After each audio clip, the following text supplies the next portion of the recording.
This is problem 20 of chapter 2 of the book of Halliday, Resnick and Crane.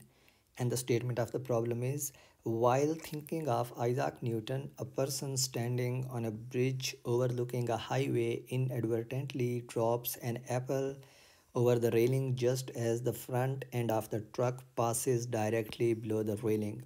If the vehicle is moving at 55 kilometers per hour, and is 12 meters long, how far above the truck must be the railing if the apple just misses hitting the rear end of the truck? So problem की statement ये कह रही है कि एक शख्स जो एक पुल के ऊपर खड़ा हुआ है और न्यूटन के बारे में सोच रहा है। हम यहाँ पे ये फ़र्ज़ करते हैं कि जो बंदा पुल के ऊपर खड़ा हुआ है वो आप ख़ुद हैं, और फ़र्ज़ करें ये पुल है हमारे पास। ये पुल है और इस पुल के ऊपर आप खड़े हुए हैं। लेट्स से ये आप खड़े हुए हैं और आप के नीचे जो है वो रोड गुज़र रही है। And let this line represent the road. और एक ट्रक जो इस रोड के ऊपर आ रहा है इस तरफ से, let me represent the truck with this colour yellow. तो ये वो ट्रक है जो इस रोड के ऊपर गुज़र रहा है और आप इसके ऊपर पुल के ऊपर खड़े हुए हैं और आप एक सेब गिराते हैं। Let me use another colour. So आप एक सेब गिराते हैं इस पॉइंट से बिल्कुल उस लम्हे जिस लम्हे ट्रक जो है वो बिल्कुल आपके नीचे होता है। So let me actually make the truck a little bit longer. तो ये है ट्रक जी। तो अब अगर आप देखें तो ये जो ट्रक है बिल्कुल इस पॉइंट के नीचे है जिधर आप सेब गिराते हैं, और यही कंडीशन है कि जब ट्रक की फ्रंट जो है वो बिल्कुल सेब के नीचे होता है तो उस वक्त आप सेब गिराते हैं।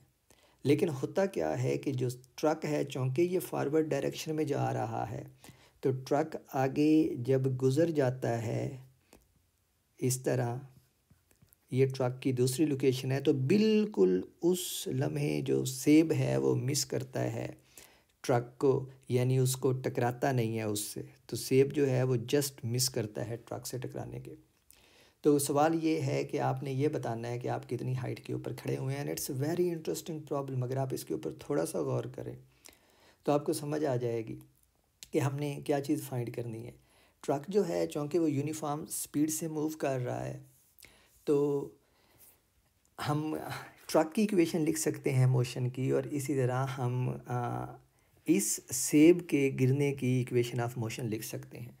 तो फ़र्ज़ करें कि जो सेब है या जो आप हैं, आप जिस बुलंदी पे खड़े हैं उस बुलंदी को हम नाम देते हैं एच का। तो आप एच बुलंदी के ऊपर खड़े हुए हैं और आप चूँकि सेब को ड्रॉप करते हैं, गिराते हैं, तो सेब की इनिशियल वेलोसिटी 0 है। तो आप सेकंड इक्वेशन ऑफ मोशन अब लिख सकते हैं सेब के लिए। वो क्या बनेगी? H equals half G T square. और अगर आप इक्वेशन ऑफ मोशन लिखते हैं इस ट्रक के लिए, तो ट्रक चूँकि यूनिफॉर्म स्पीड से मूव कर रहा है, तो इसके लिए आप x इक्वल्स एक्स टी कर लेते हैं। एक्स ट्रक का डिस्टेंस, और चूँकि वो यूनिफॉर्म स्पीड से मूव कर रहा है तो उसको हम लिख लेते हैं v टाइम्स टी। तो ये ट्रक की इक्वेशन ऑफ मोशन है।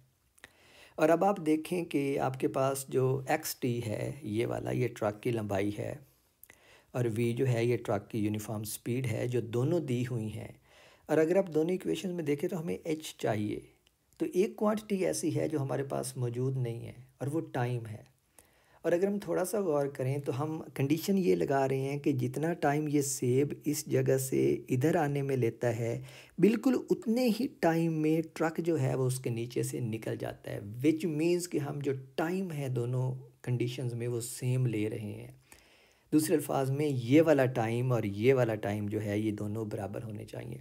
तो फिर हम आसानी से इस इक्वेशन से टाइम की वैल्यू कैलकुलेट कर सकते हैं, और वो बनेगी x divide by v, x t divide by v. और ये टाइम की वैल्यू इस ऊपर वाली इक्वेशन में पुट करें तो यहाँ पे हमारे पास एच आ जाएगा जी बाई टू, और टी स्क्वेयर्ड है तो ये बन जाएगा x t square divide by v squared. और ये सारी वैल्यूज़ हमारे पास मौजूद हैं, और जब ये वैल्यूज़ हम सब्सटीट्यूट करते हैं तो हमारे पास जो एच की वैल्यू आती है वो आती है 3.02 मीटर। तो जो आप हैं वो पुल के ऊपर 3.02 मीटर की बुलंदी के ऊपर खड़े हुए हैं। और अगेन मैं एक दफ़ा स्ट्रेस करूँगा कि ज़रा इस पॉइंट पे ऊपर गौर करें, ये बहुत इम्पोर्टेंट था। और जो इसके में इम्पोर्टेंट चीज़ थी वो ये थी कि जितना टाइम सेब नीचे आने में लेता है उतने ही टाइम में ट्रक उसके नीचे से निकल जाता है। यानी जितना फासला सेब वर्टिकली कवर करेगा उतने ही टाइम में जो फासला है हॉरिजॉन्टल वो ट्रक कवर करेगा। और आप टाइम मैचेस करेंगे तो आप वर्टिकल डिस्टेंस कैलकुलेट कर सकते हैं कि सेब ने उतने टाइम में कितना वर्टिकल डिस्टेंस कवर किया है, और वो 3.02 मीटर है।